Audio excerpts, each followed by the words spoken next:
저도 질문을 하도록 하겠습니다. 우리 최지원 증인, 예. 전 경북경찰청장 맞죠? 예, 그렇습니다.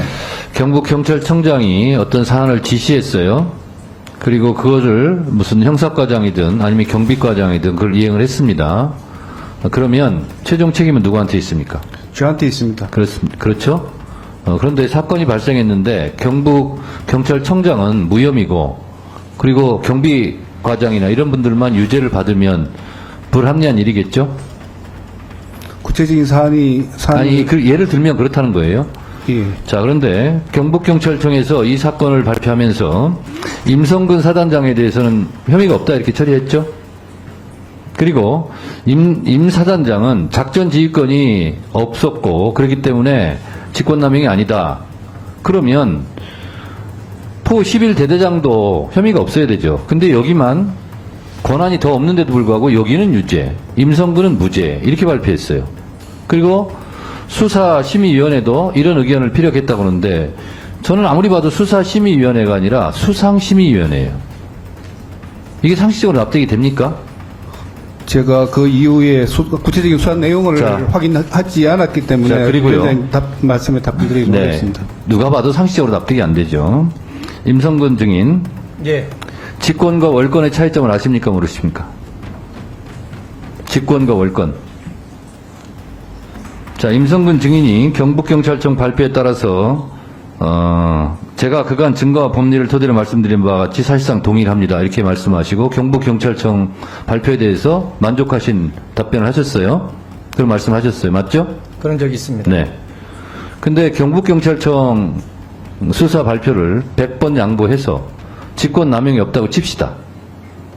그런데 직권남용 혐의가 없다고 얘기한 것은 본인에게 작전권이 없다라는 것을 인정한 거예요. 저는 그것도 동의하진 않지만 본인의 직권이 아니었다는 거예요.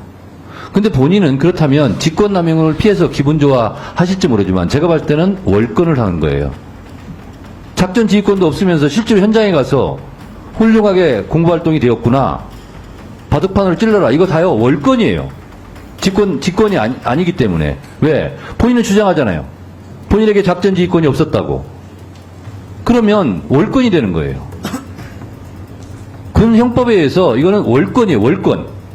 그러면 이 월권에 대해서요, 신병 얼차례에 대해서요, 위계에 의해서 가혹행위를 한 혐의에 대해서 이게 유죄로 인정받아서 구속됐어요. 임성근 사단장에게도 이 죄가 적용돼야 돼요.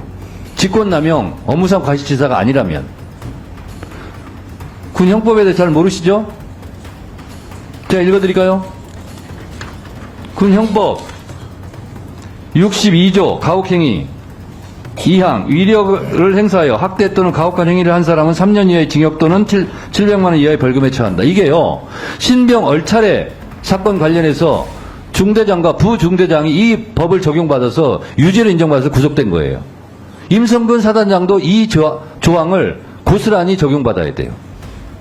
직권남용을 누가 봐줬는지 모르겠지만 그걸 피해갔다고 해서 좋아할 일이 아니에요.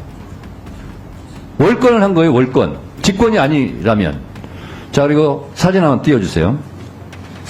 이게 처음 보는 사진인지 모르겠는데, 자, 사진을 보세요. 최지원 증인, 어디가 물이고 어디가 묻힌지 알겠습니까? 당시 현장 사진을 찍은 겁니다. 여기에 들어가라고 지금 임성근 사단장이 지시한 거예요. 그래서 최수근 사건, 상병 사건이 벌어진 거예요. 여러분 보세요. 국민 여러분 보십시오. 이곳으로 들어가라고 한 거예요. 바둑밭처럼 찔러보라고 한 거예요. 누가 지시했냐? 임성근 사단장이 지시한 거예요. 11포대장은 그 지시를 전달한 사람이에요. 전달한 사람은 유죄고 지시한 사람은 무죄라는 겁니까? 세상에 이런 위험한 데를 들어가라고 한 거예요. 그리고 이 당시에, 사고가 날 당시에 위에 댐 방류를 하고 있었어요. 장갑차도 못 들어갔어요. 그런 곳을 최상병 어머니 말대로 수영도 할 수 없는, 사진 계속 띄워주세요. 여기에 들어가라고 한 겁니다. 이 포대장이든 여단장이든 중대장이든 임성근 사단장의 지시가 없었으면 들어가지 않았어요. 이렇게 위험한 곳을 들어가라고 한 월권을 한 임성근 증인은 군형법으로도 처벌받아야 된다고 생각합니다.